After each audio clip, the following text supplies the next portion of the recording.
네, 오늘은 5월 5일 수요일입니다. 본문은 잠언 2장 16절에서 22절의 말씀, 잠언 2장 16절에서 22절의 말씀이 되겠습니다. 제가 말씀을 봉독하겠습니다. 2장 16절, 지혜가 또 너를 음녀에게서 말로 후리는 이방 계집에게서 구원하리니 그는 젊은 시절에 짝을 버리며 그의 하나님의 언약을 잊어버린 자라. 그의 집은 사망으로 그의 길은 수올로 기울어졌나니 누구든지 그에게로 가는 자는 돌아오지 못하며 또 생명길을 얻지 못하느니라. 지혜가 너를 선한 자의 길로 행하게 하며 또 의인의 길을 지키게 하리니 대저 정직한 자는 땅에 거하며 완전한 자는 땅에 남아 있으리라. 그러나 악인은 땅에서 끊어지겠고 간사한 자는 땅에서 뽑히리라. 아멘. 네, 오늘 본문은 이제 16절에서 보는데요. 이제 음녀에 대한 이야기가 나옵니다. 음녀에게서 구원하는 이제 지혜에 대해서 오늘 본문을 보게 되는데요. 지혜가 또 너를 음녀에게서 말로 후리는 이방 계집에게서 너를 이제 구원한다. 뭐 이제 이방 계집이라고 하니까 좀 뭔가 폄하하는 듯한 그렇게 이제 보이실 수 있는데 이제 음녀를 이렇게도 표현한 것으로 이해하시면 되겠습니다. 그래서 이제 우상 숭배하고 이렇게 음탕한 성적인 어떤 유혹들 이런 모든 것에서부터 지혜가 그렇게 보호하고 우리를 건져내고 지켜준다는 것이죠. 특별히 이 지혜가 우리를 보호하는데 특별히 음녀의 그 말로부터 그 호리는 말, 사실 이 참 중요한 말이죠. 지혜가 주는 말이 있고 음녀가 주는 말이 있다. 우리 인생에서 특별히 오늘날 이 땅에서 이 성적인 그 유혹과 공격이 얼마나 많은지 모르겠습니다. 이 어둠의 권세 사탄은 특별히 이 성적인 부분을 통해서 공격을 많이 합니다. 왜냐하니까 이것이 가장 치명적이고 가장 깊이 공격해 들어오는, 여러 가지 범죄는 몸 밖으로 짓는 죄지만 이 성적인 죄는 몸 안으로 짓는 죄거든요. 그래서 사실은 굉장히 치명적이고 깊이 박히죠. 그래서 이스라엘 백성들을 넘어뜨리고 유혹할 때도 바깥으로 오는 핍박보다는 사실 안으로 들어가는 그런 음란과 그런 마음의 우상 숭배 이런 것들이 치명적이었죠. 오늘날도 똑같습니다. 여러 가지 공격 중에 이 음란만큼 무서운 공격이 없죠. 치명적인 공격이 없죠. 그래서 많이들 넘어지기도 하고요. 이 부분에 있어서 자신할 수 있는 사람은 없습니다.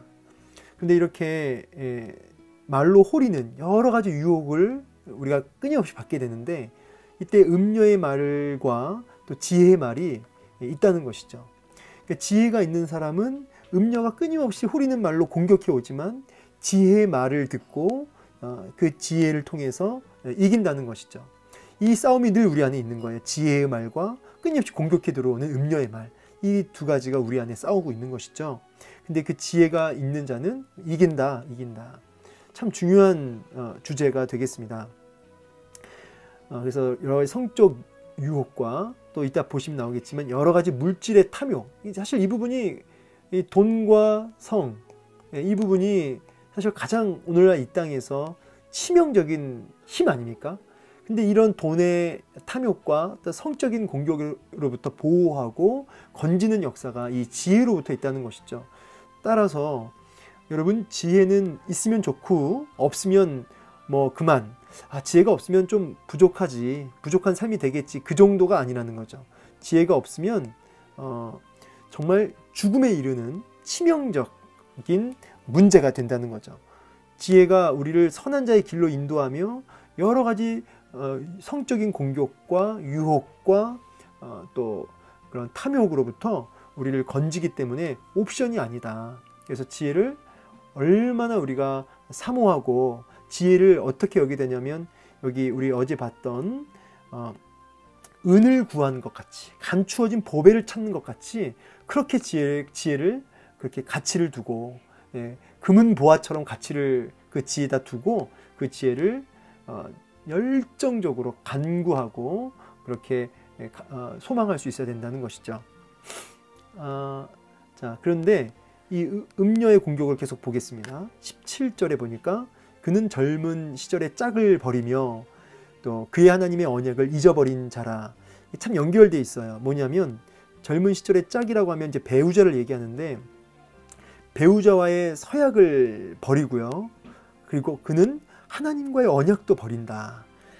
여러분 이혼 자체를 다 이렇게 하나님을 배반한 자라고 이렇게 말할 수는 없죠. 그 안에는 여러 가지 스토리가 있고 또 개인의 사정이 다 다르니까 함부로 말할 수는 없습니다. 그러나 적어도 오늘 본문에서는 이렇게 성적으로 음란하고 그 부분에서 넘어진 사람들의 특징이 하나님과의 관계도 결국 이렇게 저버리는 자다라고 지금 말씀하고 계시는 것이죠. 그래서 하나님이 주신 어떤 배필과의 서약을 깨는 그는 하나님과의 언약 관계에서도 이렇게 저버리고 하나님을 경외하지 않는 자라고 얘기하고 있는 것이죠. 따라서 여러분의 배필이 부족하고 연약해도 하나님이 주신 하나님의 배필로 받는 사람은 하나님과의 관계를 또 하나님을 경외하는 그 마음으로 그것을 귀하게 여기는 마음으로 그 서약을 지킬 수 있어야겠죠. 결혼 서약을. 물론 여기에도 아주 개인적인 여러 가지 케이스들이 다르기 때문에 또 그 부분은 또 따로 얘기할 부분들이 있을 수 있겠지만요. 적어도 이 본문 안에서는 이제 그렇다 이 말이죠. 여기 참 재미난 표현이 이 짝이라는 단어가 이게 원문의 의미는 뭐냐면 가까운 친구란 뜻이에요. 고대 근동에서 이제 이 배우자, 특히 이제 이 남자가 여자를 바라볼 때 이제 어떤 식이었냐면 제가 여기 풋노트 달아놨지만 여인을 어떤 소유물, 어떤 그 재산으로 또 출산 도구로 보던 그 고대 그 개념이 통념이 그랬습니다. 근데 오늘 본문에서는 그렇게 여인을 바라보지 않는 것이죠. 이제 음녀의 공격에서 넘어지는 그런 사람들은 이제 그렇게 바라보겠죠. 여인을 어떤 출산의 도구로 소유물로 고대 근동의 그 문화에 있는 사람들은. 그러나 적어도 여호와를 경외하는 지혜를 가진 사람은 그 여인을 그 짝을 그렇게 보지 않는다는 거예요. 절친, 유일한 연인이자 아내를 유일한 연인이자 절친한 친구로 그렇게 여기는. 그러니까 당시에 이 고대 근동의 어떤 문화와는 완전히 이렇게 좀 파격적인 그런 개념입니다. 이 짝이란 단어가. 그러니까 성경에서 말하는 이 배우자의 특히 이 여인에 대한 남자가 품어야 할 마음은 이렇게 한결같은 어떤 민감함 그리고 진실한 그런 진짜 그 우정이 있는 그야말로 동역의 관계로서 그렇게 바라보고 있는 것이죠. 가장 가까운 친구처럼. 이게 성경에서 말하는 결혼관이라는 것이죠. 여러분 질문 드리고 싶습니다. 혹시 결혼하셨다면 여러분의 배우자가 절친이십니까? 이 절친이란 말은 소통하십니까? 이 뜻이에요. 정말 존경하고 귀하게 여기고 그렇게 공감하고 소통할 수 있는 그런 절친이냐 이 말이에요. 아직 이제 배우자가 없는 분이시라고 한다면은 이제 뭐 그래도 이제 결혼할 의사가 있는 분이라고 한다면 적어도 여인을 대할 때 이런 어떤 소통의 부분.